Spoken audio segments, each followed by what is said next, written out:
she said age didn't matter. But when her lips brushed against mine, the world went still, as if time itself forgot which of us was supposed to be older.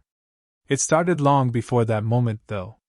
The first night I met her, the air smelled like rain and old books, that kind of damp quiet that makes you whisper without knowing why. She stood by the window of the small cafe near campus, hair still damp from the drizzle, flipping through a notebook. I remember thinking she didn't look like someone waiting for anyone, and somehow, that made me want to speak. Elena? I said her name the way you test a memory you're afraid to lose. She looked up, calm, deliberate, her eyes the color of morning after too little sleep. She smiled, the polite kind that's meant to end a moment, not begin one. You're early, she said. That's rare for someone your age. I laughed, half out of nerves. You talk like you've studied my entire generation. Maybe I have, she murmured, closing her notebook. I teach them every day. That was the first time I noticed the faint tremor in her voice. Not fear, not fragility, just restraint. Like every word had to pass a quiet test before being spoken. We sat across from each other, coffee between us, silence stretching thin. She asked about my thesis, my plans, my writing. I told her I wasn't sure about any of it, and she smiled again, softer this time, as if she knew what uncertainty felt like too well. Uncertainty is honest, she said. Most people trade it for comfort. There was something in the way she said it, not teaching, not advising, just confessing. I didn't answer. I couldn't.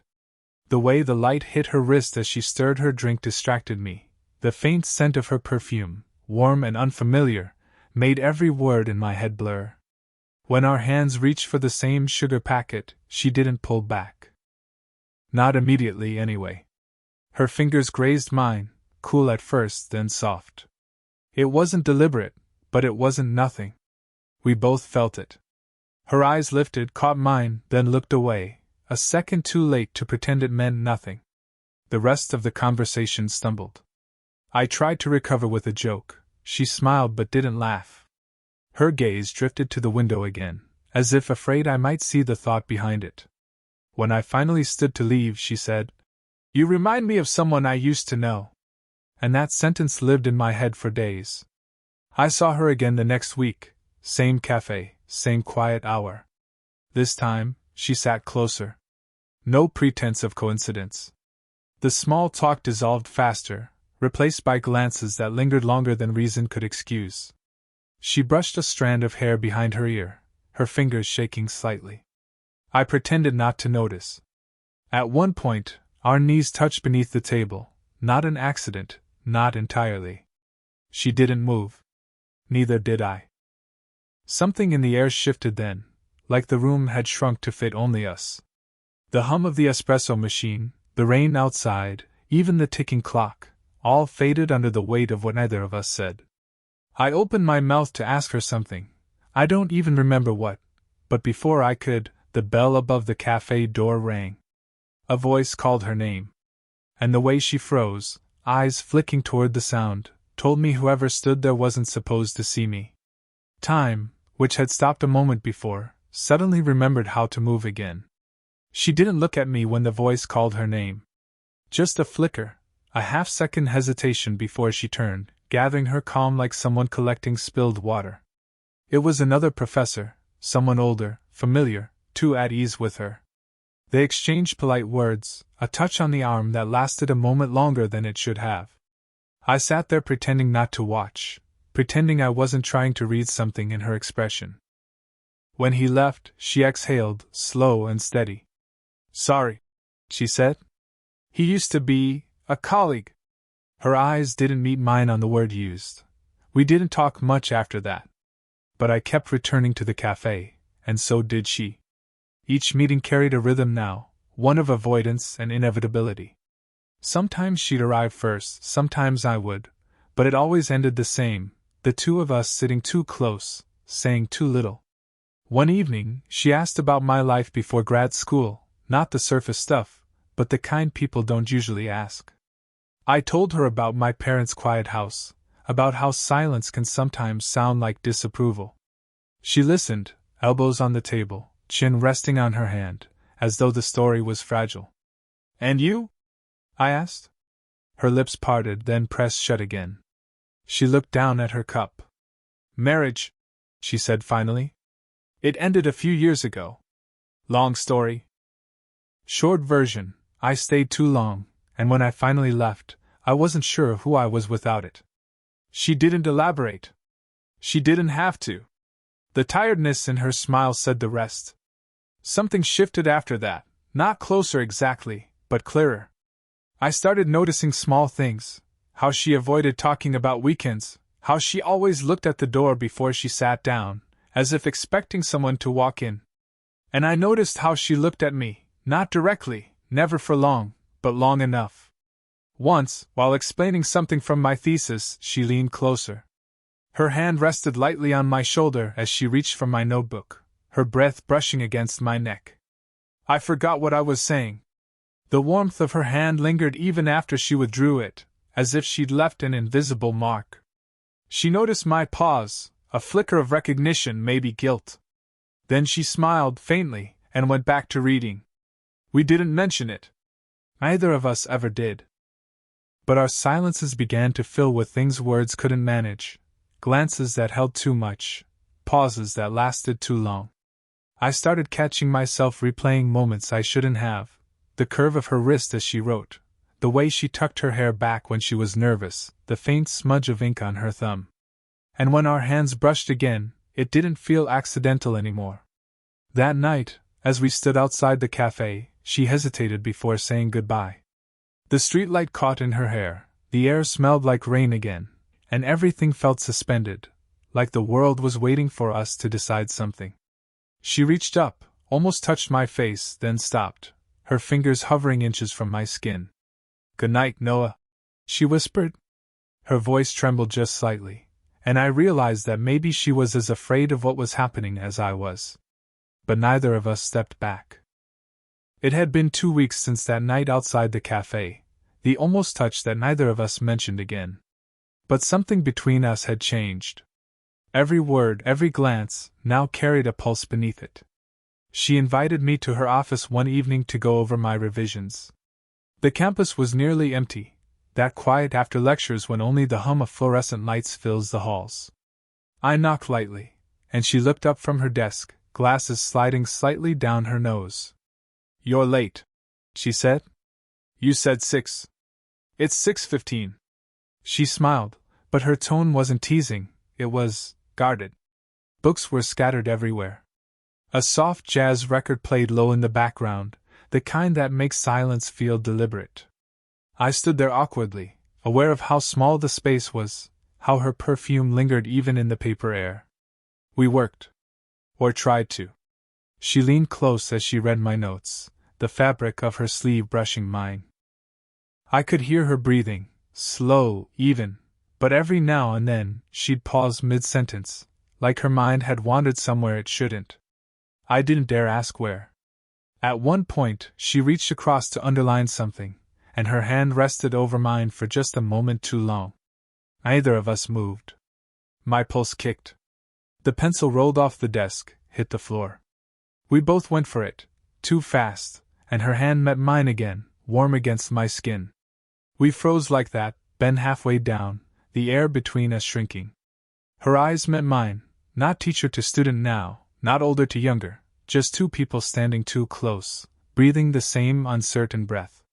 And then, a knock. We jumped apart. A colleague's voice came through the door. "Elena? You still in there?" She blinked hard, exhaled, pressed a hand to her forehead. "1 second," she called. Her voice sounded steady, but her fingers trembled as she tucked a loose strand of hair behind her ear. The door opened halfway.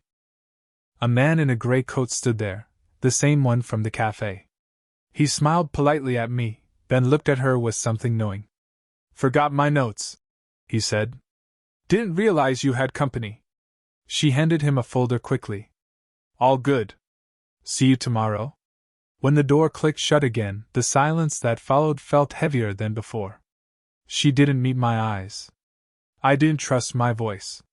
For a moment, All I could hear was the sound of the rain starting outside. "I shouldn't have asked you to come this late," she said finally. "I wanted to," I said. It came out too fast. Her eyes softened, just barely. She took a step closer, hesitated, then reached out to brush the edge of my sleeve, as if testing if it was real. "I know," she whispered. For a second, it felt like the world tilted toward us, gravity bending, pulling, and then she stopped, turned away, gathering her papers with shaky hands. When I left, the rain had grown heavier, soaking through my jacket.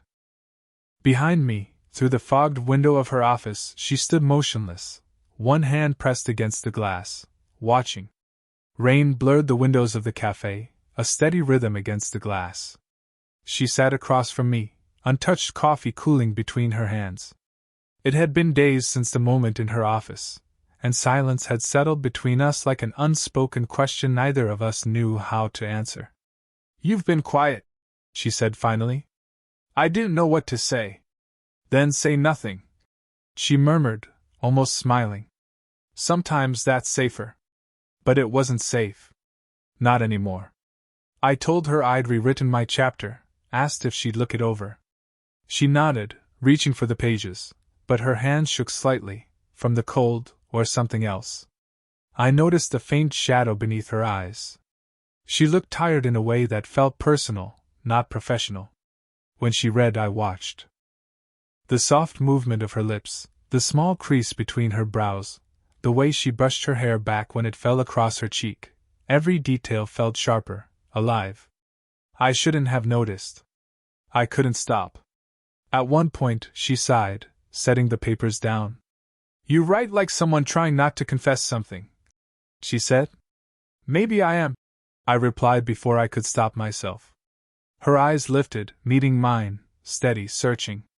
"Don't," she said softly. "You don't know what that would mean." But I did. Or thought I did. I leaned in, just slightly. The air between us thinned.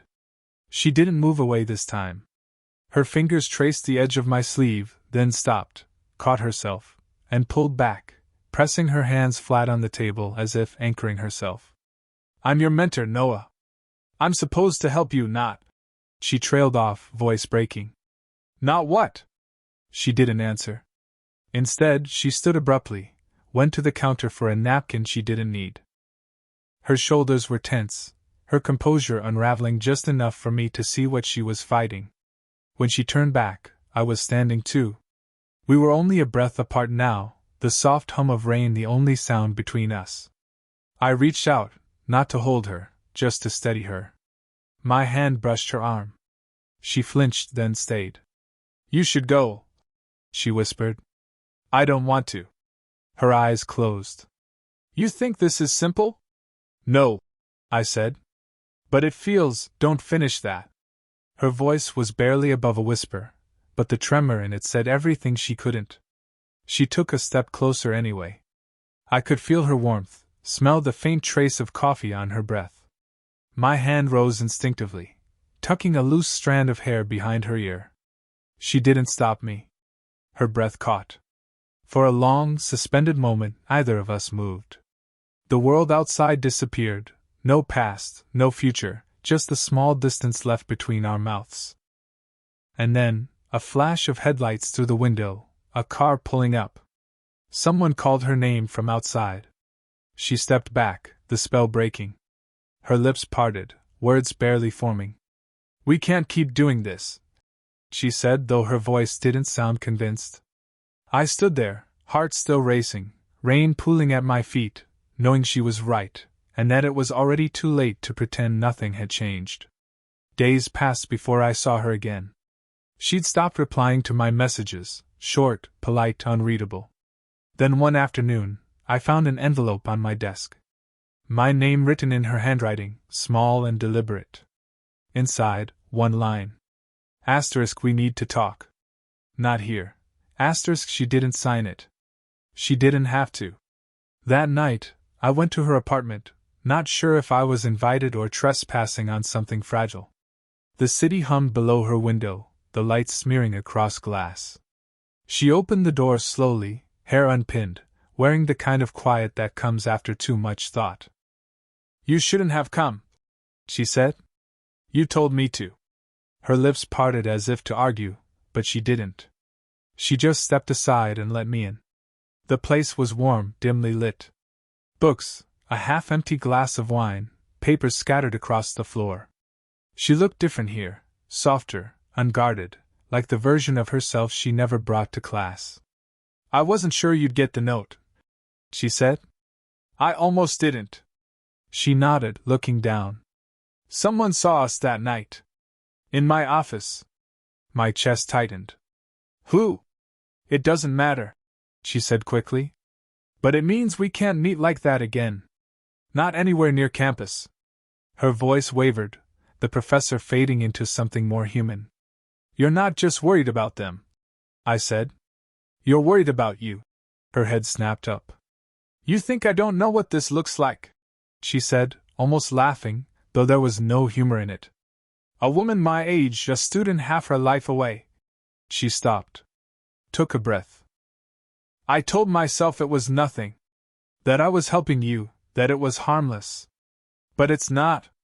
It hasn't been for a while." She turned away, gripping the edge of the table.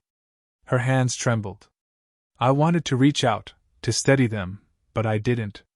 "Not yet." "You think I don't feel it too?" I said quietly. Her shoulders went still. The rain outside began again, faint, rhythmic. She turned slowly, as if bracing for something irreversible. I took a step forward. "Tell me to go," I said. "And I will." She looked at me, eyes glistening, torn between reason and something she tried too long to ignore. Her breath caught as I came closer, close enough to feel her warmth against my chest. "Don't," she whispered. But she didn't move. She didn't stop me when I brushed my thumb along her jaw, or when her hand rose instinctively, trembling, to my wrist. For a heartbeat, the air between us was electric, not words, not thought, just gravity. Then she stepped back, breaking it. "You don't understand," she said. "If this continues, I lose everything." Her voice cracked on everything. I wanted to tell her I already had. That I'd crossed the line long before tonight. But she looked at me, really looked, and whatever she saw there made her whisper, almost to herself, "Then maybe it's already too late." And still, either of us left. The storm outside hadn't stopped. Wind pressed against the windows, thunder rolling low, as if the world itself was holding its breath for us. She stood by the table, shoulders tense, back turned. I could see the rise and fall of her breathing, shallow, uneven. My own heartbeat felt too loud, echoing in the small room. "You shouldn't be here," she said again, but her voice was softer now. It wasn't a command, it was a confession. "I know," I said. "Then why did you come?" I didn't have an answer that would make sense. The truth was too simple, too bare. "Because not being here felt worse." She turned then. Slowly. Her eyes found mine, and for a moment neither of us moved. Her expression had changed. No more pretense, no careful distance. Just exhaustion and something that looked a lot like surrender. I took a step closer. "You could still tell me to leave." She shook her head faintly. "If I meant to, I would have done it already." Lightning flared outside, casting her face in silver light.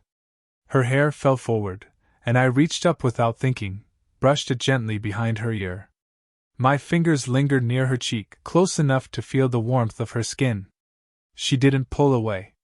"You make everything complicated," she whispered. "Or maybe it already was," I said. She laughed softly, a sound caught between relief and ache. "You're too young to understand what this costs." "Then teach me," I said. For a long time, there was only the sound of the rain. She stepped forward close enough that her breath touched my throat. My hand found hers, a trembling, uncertain contact, and when she didn't move, I knew the moment had tipped past reason. Her eyes searched mine. "If we do this," she said, "it changes everything." "I think it already has." Her forehead rested lightly against mine, a pause, a question, a final test of will. Every word she'd ever spoken about restraint and reason dissolved between us. The air thickened, full of everything we hadn't said. Her hand brushed my chest, fingers tracing the fabric there, and then stopped, caught halfway between desire and doubt. She drew in a shaky breath, as if trying to decide whether to stay or disappear. And then, instead of pulling me closer, she stepped back. The movement was small, but it broke something open inside me. Her voice was low. "I can't lose myself again, Noah. Not for this. Not even for you." I swallowed hard, the space between us widening. "So this is goodbye?" She shook her head slowly. "No. This is knowing." For a moment neither of us spoke. She reached out, her palm resting briefly against my face, one last steadying touch. Her thumb brushed my cheek, tender and final. When she dropped her hand, the storm outside began to ease, not ending, just quieting, as if echoing what neither of us could say out loud. We both understood then, some moments don't need to end in fire to burn forever. The rain had stopped by morning. The streets below her apartment glistened, slick with light, quiet in that way the world feels after something has finally broken. I didn't plan to see her again. Not because I didn't want to, but because I thought she'd made her choice. I told myself it was over, that we'd said what needed to be said, that I'd move on. But some part of me knew better. Days later, I walked past her office. The door was half open. She was sitting by the window, reading, or pretending to. Her eyes lifted when she heard me, and for a heartbeat, the air between us turned back into that storm again. She stood. "You shouldn't, I know," I said. "I just wanted to see if you were okay." Her smile was soft, tired but real. "I'm learning to be." I stepped inside, slow enough to give her time to stop me. She didn't. The room smelled like coffee and paper and the faint trace of her perfume, something warm and grounded. The desk between us felt smaller than it used to. "We both knew this couldn't last," she said quietly. "But I didn't expect it to stay with me like this." "I didn't either." Silence filled the space again, but it wasn't sharp anymore. It was the kind that settles after the hardest truth has already been spoken. She came around the desk, close enough that our shoulders almost brushed. Neither of us reached out, not fully. But her hand hovered near mine, close enough that I could feel the tremor of it, the warmth radiating across the inch of air between us. "This doesn't have to be a secret anymore," I said. Her eyes softened. "It's not a secret. It's just ours." I didn't know what that meant, whether it was goodbye or something gentler, but in that moment, it didn't matter.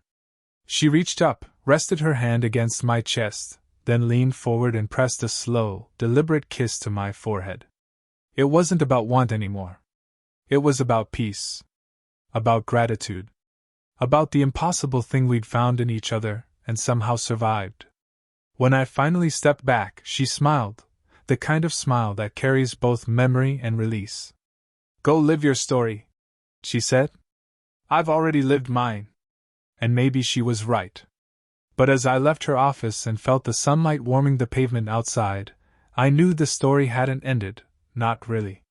Some people don't leave chapters behind. They become the ink that lingers in everything you write after.